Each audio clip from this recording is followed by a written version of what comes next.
Hey, you guys, welcome back. This is Nina. Like, share, and subscribe. And I am going to share my opinion on this Michael B. Jordan cultural appropriation story, in which he has his name on some alcohol that he is trying to trademark. And everybody on social media right now is definitely calling him out, saying that he's being very disrespectful. He is literally being dragged by everyone, and even Nicki Minaj came out to weigh out on this. So, just to give you guys a little bit of background, Afro Caribbeans are really, really upset with him because he is using the name, excuse me if I'm pronouncing it incorrectly, Jovet, in order to sell a brand of his alcohol, which he is going in on a company to promote. And a lot of people are definitely not feeling the situation. They feel like he really just did not do his homework on the name of this. He is culturally appropriating this term. It's called, I believe, Jovet Rum. And the trademarking of it for his brand of rum is definitely not sitting well with a lot of people in Trinidad and Tobago, especially. Now I'm going to read some comments that Nicki Minaj actually liked from someone that tried to share what the history is behind this. So Nicki Minaj liked this post, and it says, "The ignorance is real. History lesson, y'all. Jovet, which can also be written and pronounced as Juve or Juve, sorry if I did not pronounce that right, is a broken down version of the French Jovet, the morning time referred to as day open. Jovet, also known as Jove, originated in Trinidad with the festivals of Canboulay, which was a time when sugarcane fields caught on fire and slaves were still forced to harvest the remaining crops before complete destruction. That event was reenacted, and male slaves were mocked by their masters. However, after emancipation, the slaves mocked the masters, mocking them. The festival begins way before the crack of dawn and proceeds a little past sunup. It is the event that truly starts the main Monday and Tuesday Carnival Street Parade events in Trinidad. It was later adopted by other Caribbean islands as they experienced emancipation throughout different periods in history." Now, that's just to give you guys a little background on what the issue is concerning why he is trademarking it. And some people are even saying that trademarking this is similar to somebody wanting to trademark a um, Juneteenth product, in which everyone in the states know that Juneteenth is when the last of the slaves in Texas found out 2 years after slavery was over that they were free. And now Juneteenth, which was just written in as a holiday by the U.S. Congress, now that is a federal holiday. Now, in coming with Nicki Minaj liking that tweet where the holiday itself was broken down, some people wanted to bring up the fact that Nicki Minaj has a double standard, as she had an album cover with Malcolm X that said "Looking ASS N word." I'm not going to put that album cover on here because I do not want to offend anyone. However, you can just look that up and you will see it for yourself. So, Nicki Minaj has been, dragged in the past for how she culturally misappropriated something, and now Michael B. Jordan is being called out for it. Here's some comments from Twitter. It says, "I'm done with Michael B. Jordan's situation. because the Trinidadians were acting so ignorant and disrespectful over a bottle of liquor. I don't want to hear anything else about it. Disheartening. The diaspora wars are just plain ignorant.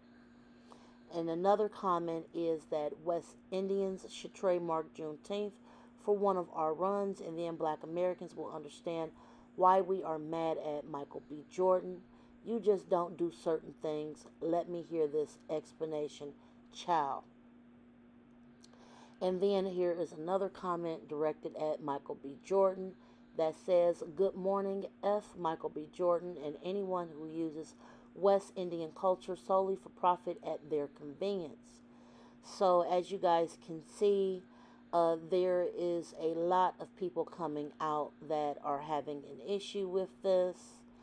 And, even though Nicki Minaj definitely is standing up for her own culture, some people are actually calling her out for when she came out and did things that were insensitive to Black American culture. And, here is another comment. What's next? Of free doubles with every Jovert Rum purchase. Someone points out Michael B. Jordan's Trini roots. Fast for me, please, because I'm not understanding this ish. Is it his grandma who makes the rum cakes? So, yeah, he is definitely being dragged right now. Nicki Minaj also went further to say, basically, like, maybe you didn't know what this actually meant. Could you kindly just change the name, So she definitely came out and, had some words to say to him. And we don't know yet what he's going to do. Currently, Michael B. Jordan or anyone in his camp has come out to have any opinion on this just yet. And again, this is the post that Nicki Minaj liked, which said Jovette, which can also be written and pronounced as Juve or Juvie, is a broken down version of the French jour ouvert, the morning time referred to as day open. Jovette, also known as Jove, originated in Trinidad with the festivals of the Canboulay, which was a time when sugarcane fields caught on fire and slaves were still forced to harvest the remaining crops before complete destruction. That event was reenacted and male slaves were mocked by their masters. However, after emancipation, the slaves mocked the masters, mocking them. The festival begins way before the crack of dawn and proceeds a little past sun up. It is the event that truly starts the main Monday and Tuesday Carnival Street Parade events in Trinidad. It was later adopted by other Caribbean islands as they experienced emancipation throughout different periods in history. So again, that is explaining it. And I'm going to be honest with you guys, I actually did not know what this was, so I definitely got a history lesson myself. Collectively, I think that we should definitely embrace this period in time to really come out and try to teach each other of our different African American cultures. I think we all need to come out and explain these things. This is something else I learned that was definitely not in a history book, and I did not know that this term would be offensive. And I will definitely say that if this does anything, I hope that more people will learn from this and try to be better educated about, not just African American culture, but, just Black culture holistically here on the Western Hemisphere, as a lot of us have not been educated on certain things. And I do believe in my heart that Michael B. Jordan probably used his name thinking it was sexy and cool, but not understanding that this name has a very negative connotation used in this manner. So I think I learned something along with Michael B. Jordan, and as well as others. I don't think that he meant any harm by this. And I do appreciate that Nicki Minaj did come out and try to educate people herself. She really makes posts like that just to try to educate people in that manner. So I just hope that more people that have different cultures can come out and just try to explain stuff. You know, I think that we are in an awakened time where I think we need to wake up from our own personal ignorance, because I didn't know about this either. So I would like to hear what you guys think about this story. Like, share, and subscribe. Definitely share your comments. And if the story is updated, I will come back again. Enjoy your evening. Have a nice night.